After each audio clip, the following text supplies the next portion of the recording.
We are live. Proline TV NASCAR coverage one last time for the 2025 season as we preview the Championship 4. I will be on Saturday afternoon for the real last NASCAR coverage of the season, even though CJ and I might be back at some point before the end of the year, definitely before the 500 in 2026. So you want to make sure to subscribe here at Proline TV because you never know when we're going to come back at some point. You know, there's a lot of talk that we did not get into regarding silly season. So not a whole lot happened, but there were still some big announcements and changes, and we're going to get to all that once the season's over between now and the 500. So make sure to follow us here, subscribe, all that, and we look forward to seeing you again, hopefully, all throughout the 2026 campaign. How's it going, CJ? Going well. Hard to believe we're here at the last week. It seems like it's been forever, but at the same time, it went really quickly. Yeah, because it's one of those deals where you get, you start in February and, you're ending in November. That's like taking up 10 months of the year. It's crazy. And then if you count the preseason, it really starts in January with Daytona testing. And then, like you said, silly season and all that good kind of stuff before you end up getting to the 500. And even the week before the 500, you've got the Busch Light or Busch Clash, whatever they call it now. Yeah. Okay. And the schedule is out already for next year.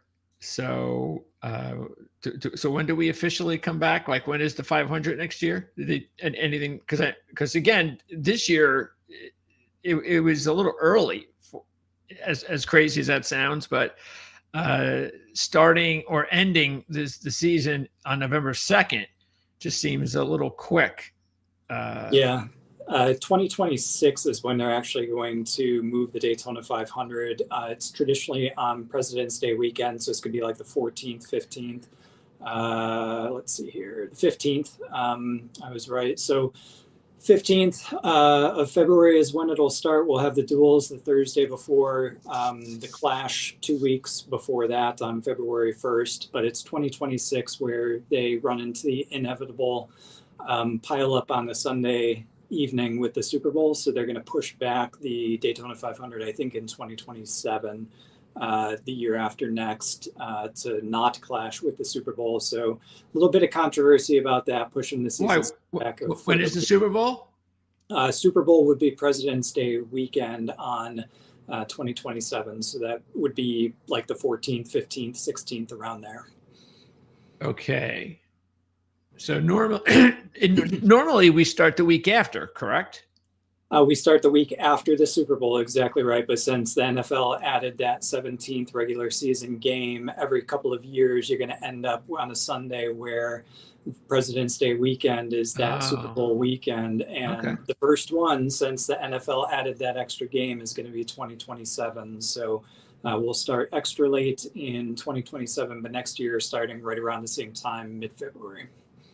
And of course, also keep in mind that next year, as far as the schedule is concerned, we're going to have the race in San Diego, the street race, and they decided to put the street race it's just before that silly NASCAR in season challenge. So that's going to get us excited for that. I forgot about that. I forgot that it even existed. Good. Yes. They're bringing that back. It was so successful this year. And that'll be for 5 races. And then the regular season will end once again on the Coke Zero 400, Coke Zero Sugar 400. So that's always nice and exciting. And then as far as the playoffs next year, Bristol is a cutoff race. Unfortunately, the Roval is still a cutoff race. Phoenix, thank goodness, is the round of 18 is round of 8 now, the very first race too. So at least they didn't even put it as a cutoff race. Thank goodness. That's going to be the first race of the round of 8, and then Homestead Miami Speedway will be our championship race next year. Well, don't count on that. It'll be the final, but we don't know if it'll be the championship race. They are still talking about changing the format, and they said that they're open to anything and everything at this point. They're still going to have the playoffs, but we'll see if it's a one race winner take all, or how big they change the format in 26. Well, I can't imagine why Christopher Bell would care about such a change. You don't? No. So all he did was end his season and the final 9 playoff races with all top 10s. And he's the only driver to even come close to doing that. And he is not in the championship 4. No, when it mattered most, Kyle Larson beat him every single stage and in the race, and that was enough to get by. I think it was like a 7-point difference, if I'm not mistaken. Yeah, I mean, honestly, the interesting thing is you had the two drivers that were already in the championship race. Both, I don't know what happened to them with their mechanical problem. I don't know what that was about. It just seemed like almost too coincidental that the 2 championship drivers had issues with the car. Something had to be going on there. I mean, I don't know. What do you think they were doing? They did say afterward that they are blaming a bad batch of spring or valve springs. So apparently some valve spring. So they're just saying it's a coincidence. It's a coincidence. I don't believe it. I don't believe it either. Toyota's had a number of issues this season. I think JGR's had a number of issues this season.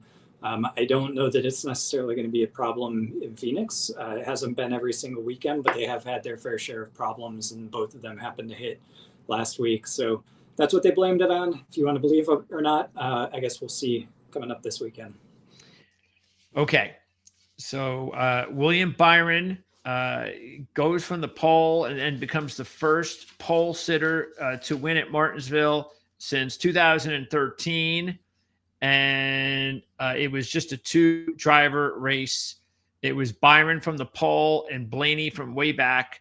And really, that was just it. All I know is William Byron is very fortunate that Blaney could not get to his rear. But that was because Byron had the better car. He moved it on Saturday. Blaney everything could especially at this track. And just the way Blaney and their team is. We talked about it again on the Saturday report, that if any driver could be in the spot that Blaney was in, any of those playoff drivers, and be okay, it was Ryan Blaney, and they proved that.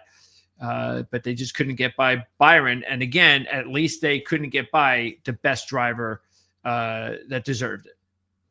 Yeah, it was fitting that they finished 1-2. Really impressive for Blaney to work his way all the way through the field. But even if he would have started closer to Byron, like you said, Byron had the faster car in the end. In the last couple of laps, Blaney wasn't able to get to his rear bumper. You knew something was going to happen if he was able to get there, but he was giving it everything and couldn't. Therefore, Byron is the justified winner, deservedly so, and moves on through to the final based on the format that we've got. So Blaney nor Logano, so that no Team Penske driver in the final for, I think, the first time under this format, or at least the first time in like 4 years, if I'm not mistaken. And look, we talked about that possibility, and that could really make things a lot more wide open. And I think that's what we have. Taking a look at the championship odds now, you have Hamlin is the favorite, Larson, Byron, Briscoe. So I think, honestly, I don't know, because you see, the way the odds are for the rate for the championship is just pretty much what it is for the race. Just the odds are different. That's it. So it's the same order, except the odds are different. And see right here, it's basically just almost double if you want to go the race route. Let's see. Briscoe is the only driver not in the top 4. Blaney just edges him out there. So you just have to decide what to do regarding do you gamble on the championship winner winning the race and going that route and taking that double money? And I think it's worth it. I just think that even though we've seen one time it happen with Chastain's win, it's just once. And it doesn't mean that Ryan Blaney or Christopher Bell, and to tell you the truth, and Logano, I think those are the only three drivers that are probably capable of, or the ones I would be worried about to win the race if I was going all in on just to win the race and ignoring the championship numbers. Therefore, because their numbers are a little bit higher, see Blaney's at 6, as we showed, Bell at 8, Logano at 10. You might, you could hedge a little bit if you wanted to, and that's kind of how I'm doing it. I'm going to pick my championship winner, and I'm going to put big money on the championship winner, and then I'm going to put a little bit each on maybe those 3 drivers. Just to, if they win, I get my money back. That sort of strategy. That's how I'm going to play it. I don't think that's a bad strategy at all. Like you said, it's only happened once under this format where somebody who's not in the final 4 actually ends up winning the race. And usually we end up seeing the top 4, dominating throughout the weekend. There might be one that ends up with a problem and drops further back, and then you're left with 3 by the time you get to the end of the race. But typically everybody kind of moves out of their way.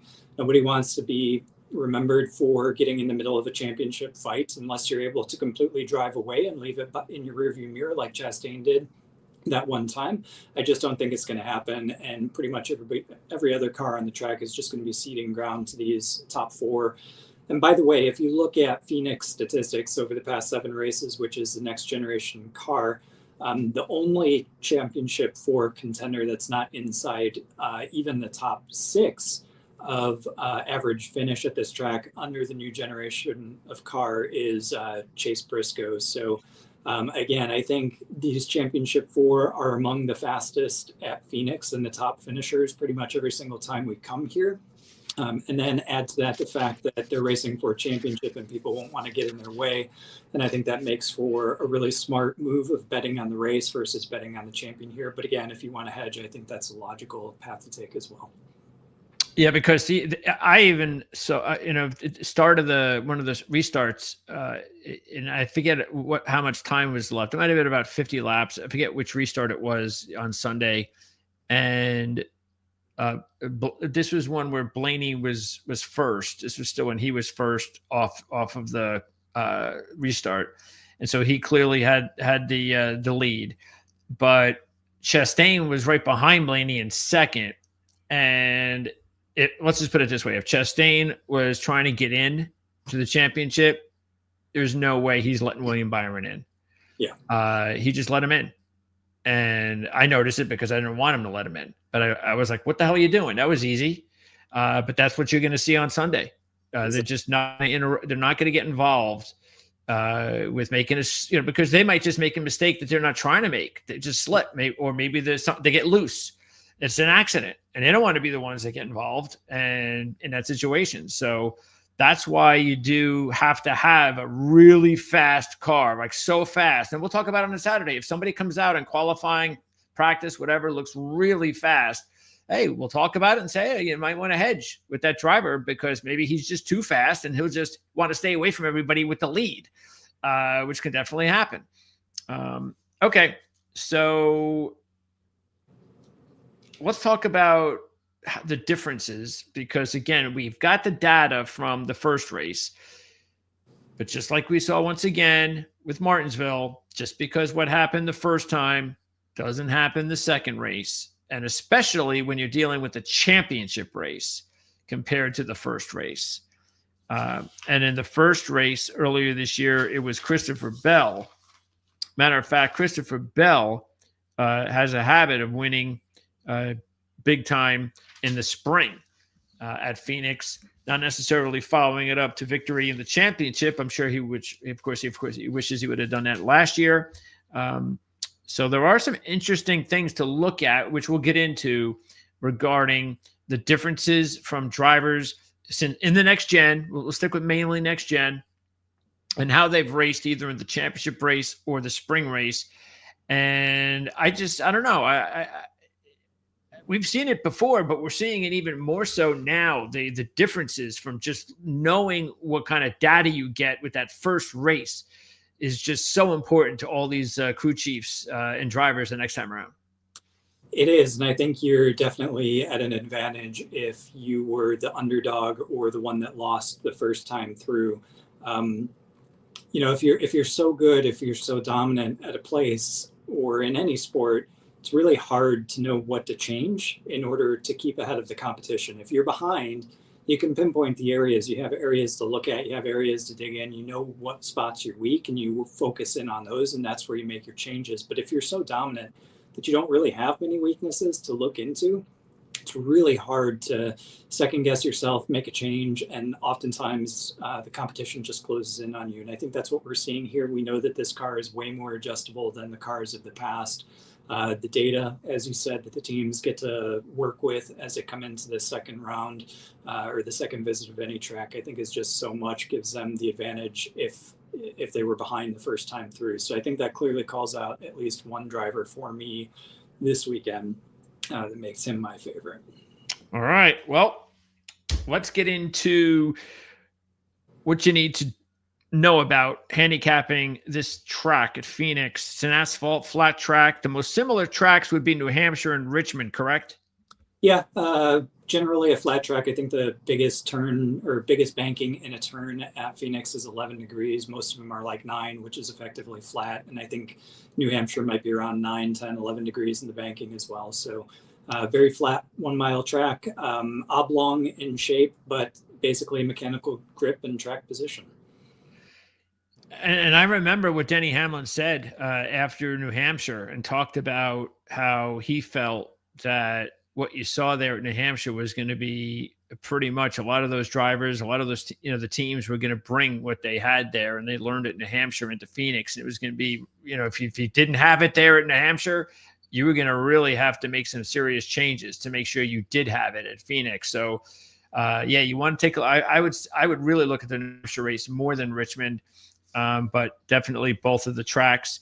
And if you dive deeper just into Phoenix in general, and I'll go back even 16 races because of the fact that if you look at it,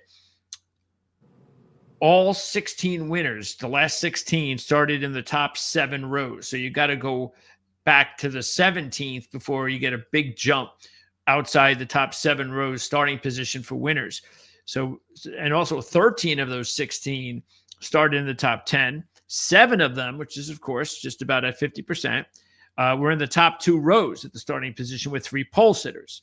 Now, NextGen, you've got 3 championship winners started 1st, 2nd, and 8th.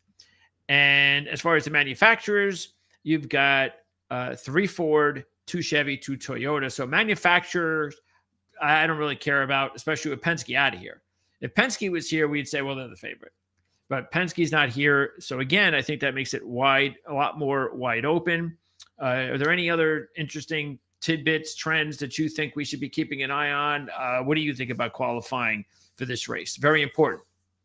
Yeah, definitely very important. You have to start in the top 5 if you're one of the top 5 rows if you're one of the 4 championship contenders to even hope to have a chance. And if you're further back, you got to hope that you're able to make up some ground and catch up the other guys pretty quickly early on in the race. So I think qualifying is very important this week. I think the only way that, though if you look at the spring race, it's a little bit different, but I think the only way you really come from behind and win this one is if you have unexpected cautions. You're able to do a 2-tire stop or something like that, be able to consolidate some track position and then let it stick for you. Which just doesn't happen in the championship race. Doesn't really happen in the championship race. We see long green flag runs in this race. So, qualify well, execute on pit road, and make sure you keep that track position throughout the entire day. That's the goal. All right. So let's go through, and we're not going to really spend a whole lot of time once we get past some of the top drivers because it's just a waste of time. So let's talk about the championship 4 drivers. You see the odds there we talked about. I'm just going to come right out and say it. I feel really strongly that William Byron is going to win this thing. I really do. He is my absolute favorite after last week's win. Yeah. I think hands down, he's got momentum. He had a great spring race, just wasn't able to come over top of Christopher Bell. He was the one that I was talking about, that you could tell there were green shoots of promise there in that spring race, but wasn't able to get it done. I completely agree with you. I think William Byron's got all the momentum, and it's his championship to lose, which is what makes me very surprised that you can get him at better odds than Hamlin in this for the race win as well as for the championship.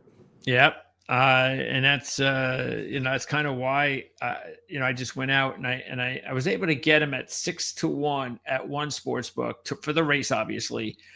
And then I did what I did, like I said, and I threw a few bucks on some of the other non-championship drivers, 3 of them, to get my money back, with Blaney being the top one. Okay, so with that, the reason, and look, there's no doubt the momentum. If Byron wins the race leading 50 laps, and it just happens to be one of those deals where he lucks into the win, that would be different. But we've talked the last couple of years about William Byron being one of the picks to win the championship. That he's there a lot. It's just a matter of time. He's had strong cars, just hasn't been able to get it done.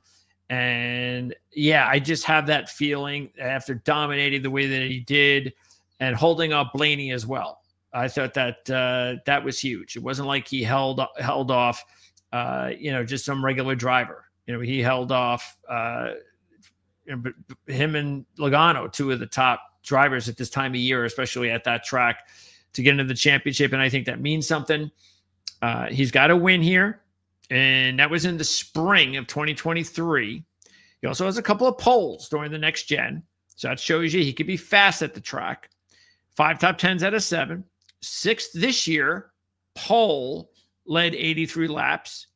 And in the 3 championship races, he's finished 3rd, 4th, and 6th. He was also 3rd at New Hampshire. And that's pretty much how I see it with Byron.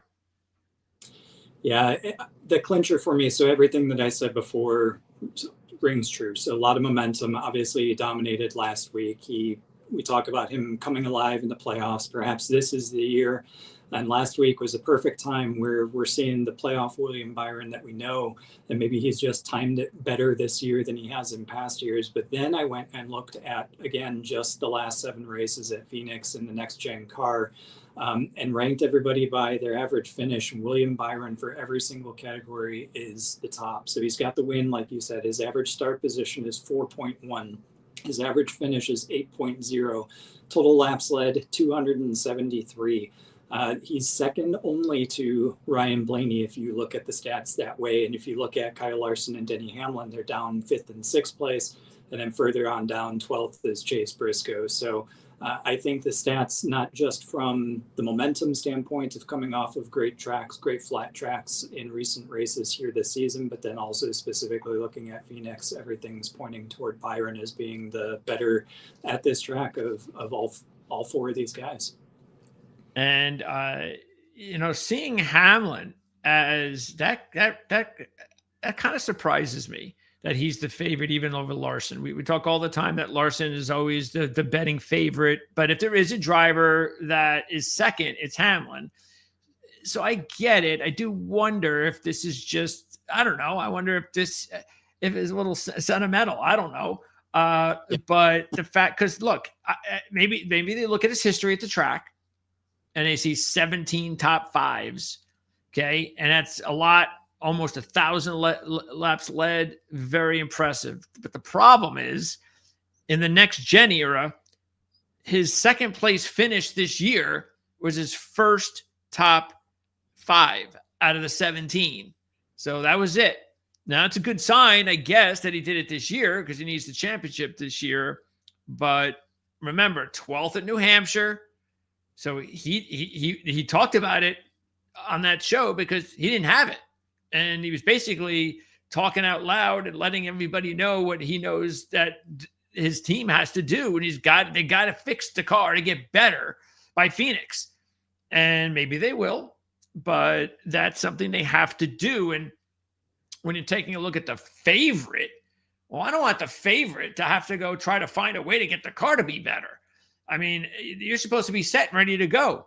So not as a favorite. That's partly what we're talking about here, because we're getting a couple extra points with Byron too.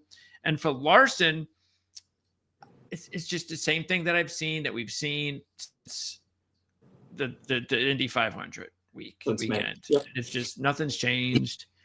I just don't see it. Again, last week I remember talking on the show on Saturday and saying, look, hey, you know what? Byron can get rid of all that bad luck from the 2 weeks, and he can win on Sunday, and then win on and then puts him in position to win the race on in Phoenix, and everything's great. And I said the same thing about Larson, but who did it? Byron did it, not Larson. Now I know Larson didn't need to win. I don't really think it mattered, to tell you the truth. I mean, I know at some point Larson was playing defense and he was just strategizing, but that's because he didn't have the fast car. If he had a fast car, he would have won the race, but he didn't have a fast car. And that's the problem with Kyle Larson's car since the Indianapolis 500. He hasn't had a fast enough car. And I don't see it just automatically changing on Sunday. And as far as Briscoe, he's a long shot for a reason. And he did nothing earlier this year to change my mind about it. He does have a win. Got to keep that in mind. The spring of 22, NextGen. And he's been okay here. But he did not have a good car at all earlier this year.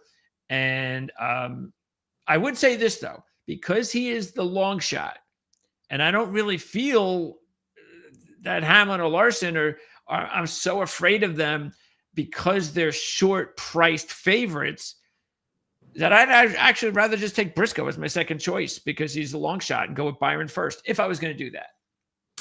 I do not disagree. Comparing Byron to the others, 5 top 10s for Byron out of the 7 NextGen races at Phoenix. Kyle Larson has that same. In fact, Kyle Larson's got one more top 5 than Byron, but he doesn't have the win. Byron's been much more consistent throughout. And then you look at Denny Hamlin, like you said, just the 1 top 5 in the NextGen car, only 3 total top 10s in those 7 races. That's less than 50%. Briscoe, this is the first time that he's with Joe Gibbs Racing. The beginning of the year was definitely a learning curve for him. It was a new manufacturer, a new team, still getting settled. It was only like the 2nd or 3rd race of the season.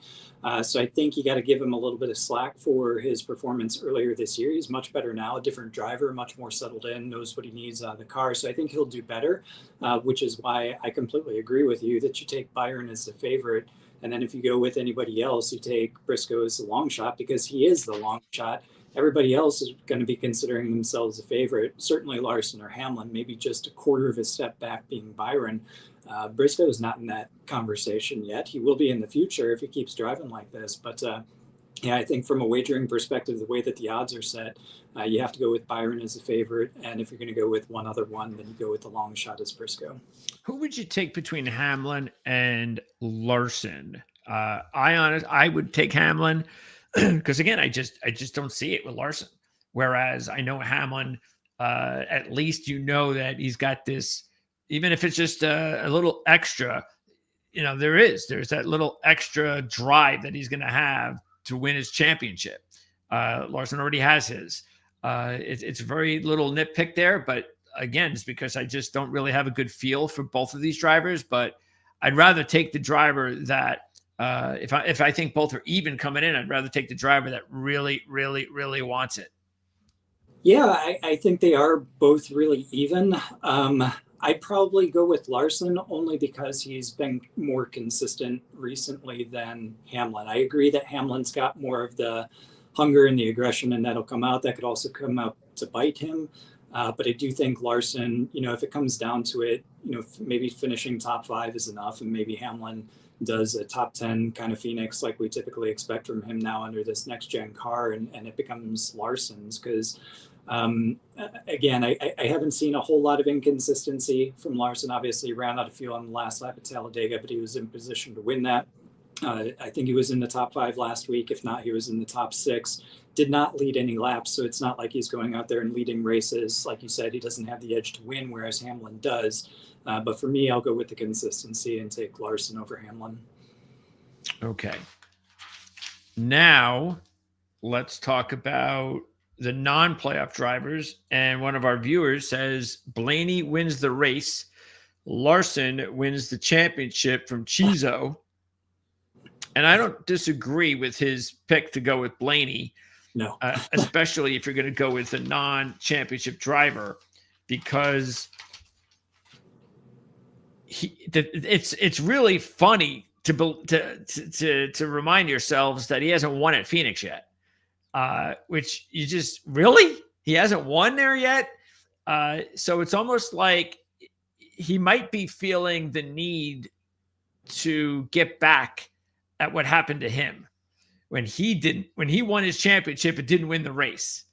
If he has a fast car, he might be like, all right, I'm going to go get my win. And I haven't won here yet. Let me get my win. And I'm not going to feel sorry for the guy who won the championship because I got screwed out of it. So I think he'll be fine with it.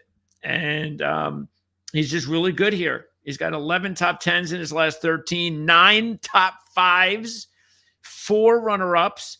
And a matter of fact, in the last 3 championship races, all runner-ups. 4 out of his last 6 Phoenix starts overall were runner-ups. So not even just the fall races. Blaney is just excellent at this track. It doesn't seem to matter where he starts either. 3 of those top 5s came from 15th or lower on the grid. He has a pole in the NextGen car. He has 3 in total in his career out of 19 starts, 9 top 5s if you're looking at his whole career. Excellent. And if you look at, again, if you go back to that stats that I was using just for the championship 4, there's only one guy that ranks above every single one of them, and that's Ryan Blaney. He's just fantastic at this track, very consistent. He's going to be fast. Again, I think he's like you. I think he's got something to prove on Sunday. So if there's any driver that can go out and win this race, it's definitely Ryan Blaney. Now, the other drivers that I would hedge on would be Christopher Bell and Joey Logano. So we see there they're 8 and 10. As we mentioned before, Bell's got 2 wins in his last 3 Phoenix races, both, of course, spring races. And keep in mind, he qualified 11th and 13th in both of those races, but it was the spring. And Logano, oh, and by the way, when he was in the championship last year, he finished 5th and led 143 laps. So we made things a little bit nervous for a championship driver contender like myself with Blaney in there. But for the most part, that was early in the race. And then Logano and Blaney basically took over the second half of the race. Speaking of Logano, he's got 4 wins. But you do see, just even in the last several races at Phoenix, it's like if he's in the championship, he's there. He's got back-to-back championship wins, but when he's not in the championship and he's not eligible, I should say, nothing. So I kind of get that feeling as well. I just, even though you're getting 10-1, you're getting better odds. I don't know if Joey Logano is really going to be all that motivated out there on Sunday. So I would so that's why I would go Blaney 1. And then if I had to choose between Bell and Logano, I think I just take Bell. I agree with you until we get to Chastain. Christopher Bell, definitely the one to go with. You just kind of hope that he brings his spring speed into the fall. He's led at least 50 laps in both spring and fall races the last 3 times he's been here. 1, 2 of those finished 5th. Logano, like you said, he's not around if he's not in it. If he's in it, he's definitely around, though. And without even having a teammate in it this week, I think he's probably, maybe he qualifies well, but probably going to be fighting for a top 10, maybe at best. I don't see him getting out and leading laps. And then also, if you look at these guys in comparison to the championship 4, just in the NextGen races, both of these guys are right behind Larson and Hamlin in terms of the statistics. So I do think that Larson or Hamlin can beat out either of these guys. It might be a little bit different when you get down to Chastain, and certainly since he is not listed here yet, he's going to have better odds. So that would be my recommendation. Yeah, and as we see here, Elliott, Reddick, Chastain, and I'm not interested in Elliott. He doesn't have a great history here in the next gen. Neither really does Reddick, who was 20th earlier this year. But yeah, look at Chastain in the next gen. He's got 4 top 10s, 3 top 5s, a runner up. He spoiled the 2023 championship for Blaney, who really didn't care because he won the championship, but it would have been sweet to win both. But Chastain led 157 laps that day, and Blaney couldn't catch him. Chastain was 11th earlier this year from the 24th position. Hasn't led a lap, though, in his last 3 races there. But you are getting 20-1, which makes him the obvious choice out of these 3 here. Yeah, he's definitely the obvious choice out of the 3 for me. The laps led is probably the only thing that concerns me. But 4 finishes of 6th or better out of the last 7 visits to Phoenix, 5 of 11th or better. So he's always up there. I think he's probably your better play, certainly a ways behind Blaney, but I would take him before Bell or Logano for this race. Plus, I think he's been stepping it up as the season has gone on, as it's drawn to a close. Trackhouse has had a really rough season.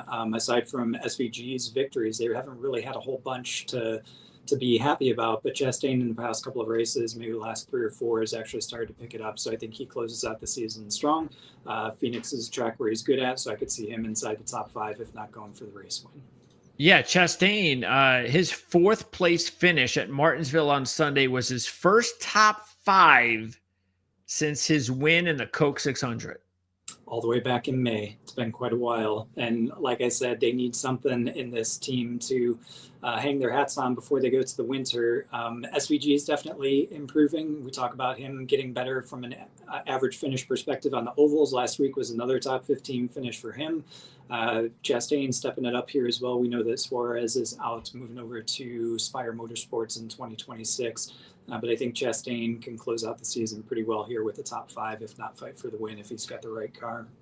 Out of this group, keep in mind Josh Berry was 4th this year. He started 4th. Hasn't led a lap, though, in the Cup Series at Phoenix. And then you have Kyle Busch, who we kind of knew, 2 months ago he checked out. So I think he just can't wait to get the season over with. Buescher, though, is another one just like Chastain in my mind because of the number at 30. So why not throw a few bucks there? In his last 4 races at Phoenix, all 4 in the top 10, 3 of them in the top 5. There's only one driver from the spring race at Phoenix that started inside the top 5 and finished in the top 5, and that was Josh Berry. Started 4th and finished 4th, like you said. Everybody else came from 10th or worse to finish in the top 5. The pole sitter ended up finishing 6th. So I think Berry is a good one, but I agree with you on Buescher. I think from a long shot perspective, these are my 2, probably as far back as I would go as well, just because Buescher with 4 straight finishes of 9th or better from his last 4 visits to the track, started as deep as 24th to get one of those. So Buescher is definitely knowledgeable on this track and quick, able to move forward and finish well. Like you said, just not leading laps, but definitely from a fantasy perspective and probably from a long shot perspective, these 2 might be as far back as I go. It's as far as back as I'm going. I don't see anything here at all. Nobody at all that shows really anything. So you agree? I'm not going to disagree with you. No. Yeah. Keep your money, hold on to it. If you want to do a top 10 or something like that, then just stick to the drivers we just talked about. Exactly right. Because you should still get a halfway decent number. Buescher. So you got Buescher, you got Berry, and Chastain. Those would be the 3 long shots, 20, 25, and 30-1 to keep an eye on. And especially if you want to hedge your bet by taking one of the top drivers. And I'm sure everybody's going to have their pick to win the championship. And looks like CJ and I have picked the same driver, William Byron, to get it done. You can see they're at 550 here. So that's just a decision you're going to have to make, whether you want to go all in on winning the race as well as the championship. It's a double the money procedure. So it's your dime. But statistically speaking, the driver that wins the race is most likely going to be the driver, or I should say the driver that wins the championship is most likely the driver that wins the race. But we gave you some other options out there if you want to hedge your bet. And I definitely think that that's the way to do it. If you don't go all into the championship, and maybe you want to, maybe you're like, hey, you know what? I'm going to put big money on this. And because of that, I'm just going all in. I don't want to worry and sweat it out. Then I have no problem with that whatsoever.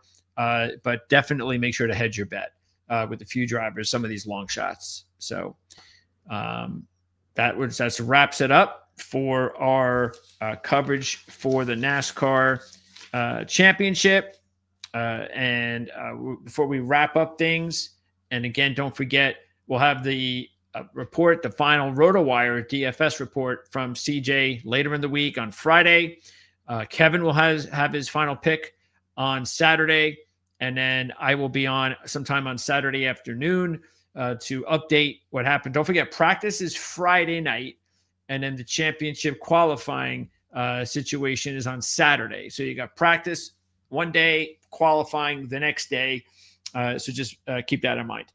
And practice, I really wouldn't, what do you think about practice? Regarding anything that you think we should be keeping an eye on? Practice just as important as qualifying, or not so much? No, I think qualifying is really where it's at. I think any of the four guys that are fighting for the championship, if they've got a good car, they're going to know it really early on, and they're just going to go straight and park it for fear of damaging it. Make sure that they're safe and ready to go for qualifying. So I think qualifying is the way to go. And we got to do our picks. We have to do our top three. Oh, we really have to do that? Okay. Yeah, we do. We owe it to the viewers to actually go through our top three picks. Who goes first? I go first because. Oh, so I wonder which you're going. That's why I'm making you do it. You want to win.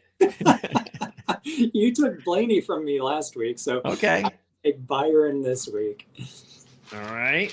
So you'll take Byron. We both know our top choice is Byron. So everybody who's listening, that you got to go with that. And then if you're hedging again, I'll take Blaney first. All right. Okay. I'm going to hedge first. So I'm going to go right into the hedging with Blaney.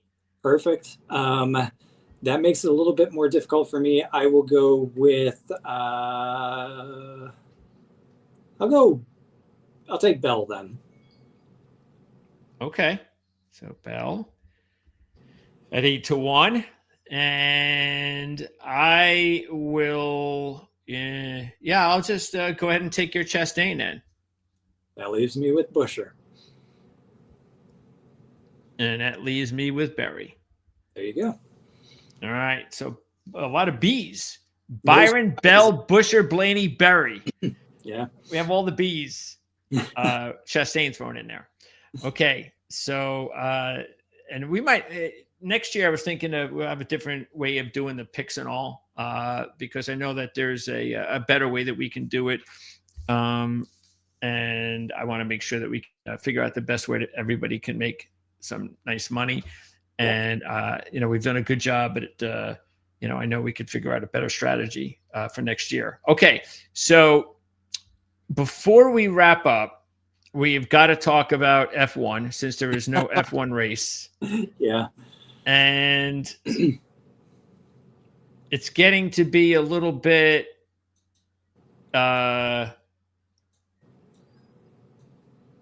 predictable, but it's now look, I'm not going to say it's over, but it's been a second straight year where we've I thought done a very good job of counseling F1 fans who like to wager to win the championship. We broke it all down last week. And I haven't even seen if they've had updated odds, championship odds. So I have no idea what to expect. But with Max not winning, what did he finish? Third? He finished third. Not even finishing second. And I guess the good thing is that Norris won. Yep. So he lost some points there, but that's part of the problem too. So let's see where would they have it here? I think it here. Yeah. That's where they have it. Okay, let's see. I got no idea what to expect because what do you think it should be? Right now, it should be probably Lando Norris with a half-point favorite over Piastri. Like 150 to 200, like 150 to 200. You don't think he should be in the minus yet? Definitely not in the minus yet. Okay. Those two are still close. I think Verstappen needs to be significantly behind them because I'll recap my advice. The same thing I've been saying for the past 5 weeks or however long it's been. He needs to win every single race and have McLaren have a couple DNFs. He got that 1 or 2 weeks in a row. Didn't happen again last week, and that's the trend that it has been all season. I just can't see that playing out over the last handful of races here. Yes, mathematically it's possible, but it's not a static environment, and McLaren continues to execute really well. Even when they make mistakes, usually there's one driver that's at least on the podium, if not winning, and that's exactly what we saw at Mexico. And heading into last week, I said go with Verstappen for the win and wait and see what happens for the championship. He didn't win, so now I'm saying you got to go McLaren, and likely Norris is your favorite at this point. But Piastri and Norris, I think, is still too close to call at this time. So, all right. So, what do you think he should be then? Do you think he should be? But what do I think he should be, or what do I think he will be? First, what do you think he should be? 15, maybe. And what do you think he will be? 3 or 4. All right, let's see. He is in the negative. Lando already in the negative, and he's not even leading too. Keep that in mind. How far is he behind? He actually is 1 point ahead of Piastri. Oh, he is. Yeah, he got one. He made up to 1 point to be into the lead. But like I said, it's neck and neck, and both of these drivers in the same car. They've been trading it back and forth. So I bet you he went negative because Piastri kind of sailed off in the past couple of weeks. So Piastri's been the one that's had the troubles. Norris has been the one that's rising to the occasion, whereas just the few races before that, it was Piastri that was rising to the occasion while Norris was struggling. And that's why I'm saying it's still too close to call between these two. They shouldn't be terribly different. So we'll see where Piastri is here. Ha! Wow. I would take Piastri right now. Because you can get positive on it. And like I said, it's so close to call, you never know what's going to happen. In double your money. Yeah. But I do think Verstappen is pretty much out of it. You're crazy if you take Verstappen here. Piastri all day just based on the odds. You still have 2 sprint races to come as well. So plenty of points up in the air for all 3 of these guys. But I think realistically, it's between the top 2. I think Verstappen is a little bit too far. And again, he needs some DNFs, at least 1 DNF from both of them in order to have a fighting chance. And I just don't see that happening.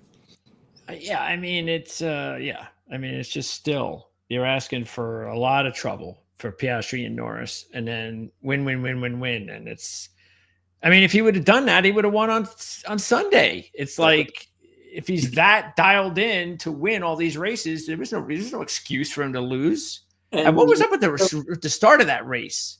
Yeah, I remember Mexico is supposed to be a good track for Red Bull. Low downforce circuits are Red Bull's primary concern or primary strength. But we talked about it after Circuit of the Americas. After that race, Lando Norris wasn't able to get by Leclerc, but the team felt that he was on similar lap times as Verstappen. So had he been able to be in touch with Verstappen, it would have been a closer race, they felt. And I think we saw that play out in Mexico when Norris was able to beat Verstappen. They're clearly even cars. McLaren are arguably a bit better just throughout the season, but even right now as well. You need, if you're a Verstappen fan to win the championship, you need a complete DNF, 0 points, 1 weekend out of the last 4 races. Crazy. From both Norris and Piastri for him to have a chance. And that really doesn't happen very frequently. So yeah, Piastri is the one to take today for the championship, but still too close to call for me between Piastri and Norris. So even though because we are getting late into the season that, and as you talked about, with Piastri is really slipped up a bit here. Mm-hmm. So, but you don't think he has slipped up to the point where he can't get it going again? No. And because Norris's win at Mexico City was what? It was his first win since Belgium? Hungary. Oh, Hungary. Okay. Yep. All right. I'm looking at, okay, there it is. It's all on that side. Wow. Yeah. That's so 7 races. Yeah. Like I said, Piastri has struggled the last, quote unquote, struggled the last 4 races, hasn't won. Whereas if you look at Norris, the 2 to 3 races prior to Piastri struggling, those were his downfall. He wasn't doing great, but now he's back to winning. Piastri can definitely get back to winning. They're both in the same car. The car is equally as good. We're coming up to Brazil, Las Vegas, which is another low downforce track, and then Qatar and Abu Dhabi. Brazil, I think, has got a lot of elevation changes, a lot of slow to medium speed corners, which I think is a great track for McLaren as well. So I could see either one of them. It'll be a heads up fight or head to head fight between the 2 of them.